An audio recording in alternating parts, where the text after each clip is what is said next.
آئے روز پاکستان کے اندر مساجد کو کیوں شہید کیا جاتا ہے، اور حالیہ اسلام آباد میں جامع مدنی مسجد کو کیوں شہید کیا گیا؟ السلام علیکم ورحمۃ اللہ وبرکاتہ۔ ناظرین، آپ کے سامنے آج میں ایک اہم موضوع کو لے کر حاضر ہوا ہوں، جو ہے آئے روز جو ہم دیکھتے ہیں پاکستان کے اندر مساجد کو شہید کیا جاتا ہے، اور اس کے لیے عدالت سے آرڈر جاری ہوتے ہیں، مختلف طرح کے بہانے کیے جاتے ہیں۔ سب سے پہلی بات کرتے ہیں ہم ابھی جو ریسنٹلی جو ایک واقعہ پیش آیا کہ اسلام آباد کے اندر ایک مدنی مسجد کو شہید کیا گیا۔ سب سے پہلی چیز تو یہ ہے کہ کیا ایک دفعہ مسجد تعمیر ہونے کے بعد کیا اس مسجد کو شہید کرنا، اس کی کیا گنجائش ہے اسلام میں؟ کیا شریعت اس کی اجازت دیتی ہے یا نہیں دیتی؟ آئیے تو پہلے اس پہلو کو دیکھتے ہیں۔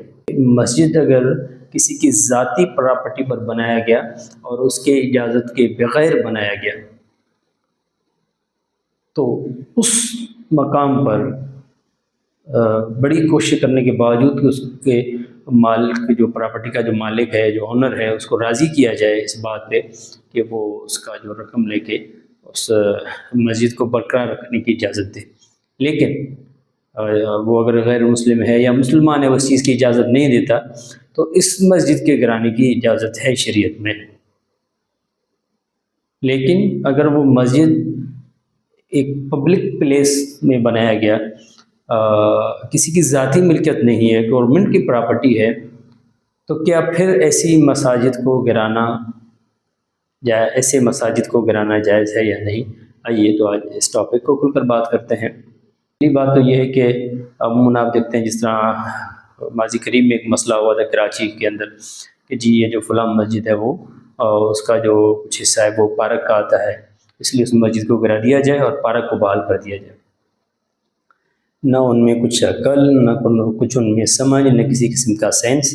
انسان کو تھوڑا بہت عقل استعمال کرنا چاہیے کہ بھائی آپ پارک کس کے لیے بناتے ہو؟ پبلک کے لیے۔ اسٹیڈیم کس کے لیے بناتے ہو؟ پبلک کے لیے۔ آپ جو ہے وہ عیدگاہیں بناتے ہو کس کے لیے؟ پبلک کے لیے۔ راستے کس کے لیے بناتے ہو؟ پبلک کے لیے۔ تو مسجد کس کے لیے ہوتی ہیں؟ وہ بھی تو پبلک کے لیے ہوتی ہیں، اس میں بھی پبلک نے نماز پڑھنی ہے۔ کیا وہ پبلک انٹرسٹ نہیں ہے؟ یہ تو جمہوریہ جو ہے اسلامی جمہوریہ پاکستان ہے، یہ تو ایک جمہوری ملک ہے۔ تو یہ چیز مجھے سمجھ میں نہیں آتی کہ ان کی عقل کہاں جو ہے وہ گھاس چرنے گئی ہے۔ اللہ تعالیٰ ان کو ہدایت دے۔ تو سب سے بنیادی بات یہ ہے کہ جی اسلام آباد میں جہاں بھی جو مسجد بنائی جاتی ہے وہ اگر وہ پبلک پلیس ہے، گورنمنٹ پراپرٹی ہے، کس کی ذاتی پراپرٹی نہیں ہے، تو کیا ہوا؟ مساجد کے لیے زمین تو گورنمنٹ کو ہی دینا چاہیے۔ مدارس جو کہ ایک تعلیمی رفاہی ادارے ہیں، عوام کے لیے ہیں، تو گورنمنٹ کو ہی دینا چاہیے۔ کیا کالج یا یونیورسٹیاں یا ہاسپٹل یا ریلوے اسٹیشن اور جو ایئرپورٹ وہ کہاں بنتے ہیں؟ کیا کسی کے ذاتی پراپرٹی میں بنتے ہیں یا گورنمنٹ پراپرٹی میں بنتے ہیں؟ گورنمنٹ پراپرٹی میں بنتے ہیں وہ۔ اگر کسی کی ذاتی پراپرٹی کوئی وہاں آتا ہے لوکیشن تو آپ اس کو پے کرتے ہیں۔ دیکھیں اسکولیں کہاں بنتی ہیں، کالجیں کہاں تعمیر کرائی جاتی ہیں، یونیورسٹیاں کہاں تعمیر کرائی جاتی ہیں، ہاسپٹل کہاں بنتے ہیں، ریلوے اسٹیشن کہاں بنتے ہیں، ایئرپورٹ کہاں تیار کروائی جاتی ہیں، اسٹیڈیم کہاں بنتے ہیں، سینما کہاں بنتے ہیں؟ پبلک پلیسز پہ بنتی ہے، گورنمنٹ کی پراپرٹی ہوتی ہے۔ کیوں؟ کیونکہ پبلک کا انٹرسٹ ہے، عوام کے لیے بنتی ہے۔ تو بھائی مسجد میں نماز کون پڑھتے ہیں؟ عوامی پڑھتی ہے نا۔ پاکستان اسلامی جمہوریہ پاکستان ہے، مدارس میں کس کے بچے پڑھتے ہیں؟ عوامی کے بچے پڑھتے ہیں نا۔ تو یہ کون سا ایک جو ہے وہ ایک لاجک ہے، یہ کون سی جو ہے ایک بیوقوفانہ اور احمقانہ آپ باتیں کرتے ہیں کہ جی گورنمنٹ پراپرٹی تھی اور مدرسے والوں نے اس پہ قبضہ کر لیا، مسجد والوں نے قبضہ کر لیا۔ کبھی آپ کہتے ہیں کہ کالج والوں نے قبضہ کر لیا، اسکول والوں نے قبضہ کر لیا، یونیورسٹی والوں نے قبضہ کر لیا؟ نہیں کہتے آپ۔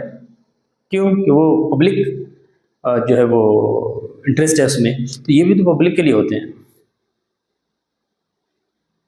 تو اس لیے یہ تو جو ہے نا بالکل بچکانہ بات ہے۔ اچھا، اس سے ہٹ کر ایک اور بات کرتے ہیں، وہ یہ ہے کہ چلو ہم اس کی خاص مسجد کی بات کرتے ہیں جو اسلام آباد کی مسجد تھی۔ کیا وہ آج بنی تھی؟ کل بنی تھی؟ پرسوں بنی ہوئی تھی؟ اس کو سینکڑوں سال ہو گئے ہیں مسجد کو بنے ہوئے۔ جب وہاں ارادہ کیا گیا اس وقت آپ کا انتظامیہ کا سویا ہوا تھا؟ اس وقت آپ اس چیز کو بننے نہیں دیتے، لوکیشن چینج کرواتے اگر کوئی ایسا مسئلہ تھا تو؟ اگر مسجد بن گئی اور بعد میں آپ کو لگا کہ یہ غلط لوکیشن پہ بن گئی ہے، تو سب سے پہلی بات یہ ہے کہ کیا ایسی لوکیشن پہ اگر کوئی مسجد تعمیر کرائی جاتی ہے جس لوکیشن پہ کسی اور چیز کی ضرورت ہے، کسی اور چیز کو بننا چاہیے تھا، تو سوال یہ ہے کہ اس چیز کی اہمیت کیا ہے؟ ٹھیک ہے، آپ کو پودے لگانے تھے نا، آپ یہ کہہ رہے تھے کہ اس مسجد یہ ایسی لوکیشن پہ جہاں پودے لگانے چاہیے، جہاں درخت لگانے چاہیے، تو سوال یہ ہے کہ عوام کے لیے یہ درخت زیادہ ضروری ہے یا مسجد زیادہ ضروری ہے؟ کیونکہ مسجد اگر ایک جگہ بن گئی وہ تو مسجد وہاں سے نہیں ہل سکتی، لیکن کیا درخت نہیں ہل سکتے؟ کیا درخت کہیں اور نہیں لگائی جا سکتی؟ اسی مسجد کے ارد گرد نہیں لگائے جا سکتے؟ یہ کس طرح بیوقوفی والے جو ہے آپ کی حرکتیں ہیں؟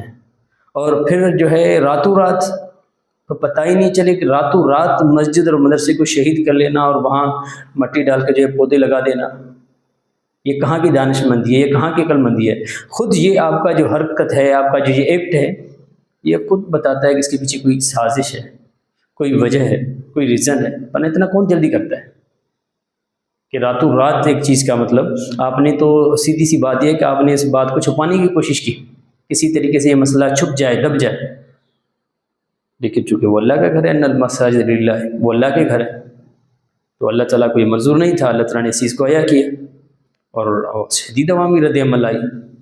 اور سب سے ہم سب کے لیے پاکستان کے اندر ایک خوشی کی بات یہ کہ بلا شک ہمارے پاکستان میں جو ایک ریلیجس سوسائٹی ہے، ایک مذہبی جو معاشرہ ہے، اس میں اگرچہ مختلف فرقوں سے لوگ تعلق رکھتے ہیں، کوئی دیوبندی ہے، کوئی بریلوی ہے، کس کا تعلق اہل تشیع سے ہے، یا ان میں پھر مختلف کیٹاگریاں ہیں، بٹ مساجد کے حد تک سارے متفق ہوتے ہیں، ماشاءاللہ ساری آوازیں اٹھا لیتی ہیں۔ یہ ایک الگ بات ہے اگر اس مسجد کا تعلق دیوبند مکتب فکر سے ہے تو عملی طور پر ایکشن میں مکتب دیوبند فکر والے نظر آتے ہیں، اگر اس کا تعلق مکتب بریلوی والے سے ہے تو عملی طور پر وہ نظر آتے ہیں، لیکن یہ ہے کہ آواز سب بیک آواز ہوتے ہیں۔ یہ ایک اچھی بات ہے پاکستان کے اندر کہ کم از کم مذہبی حلقہ اپنے اختلافات کے باوجود، اختلاف رائے کے باوجود مساجد کے تقدس کے لیے، آپ علیہ الصلوۃ والسلام کے تقدس کے لیے، قرآن کریم کی حرمت کے لیے، آپ علیہ الصلوۃ والسلام کے ختم نبوت کے لیے، یا اسلامی تعلیمات کے لیے، اسلامی نظام کے لیے کم از کم وہ متحد ہیں اور ایک آواز ہیں۔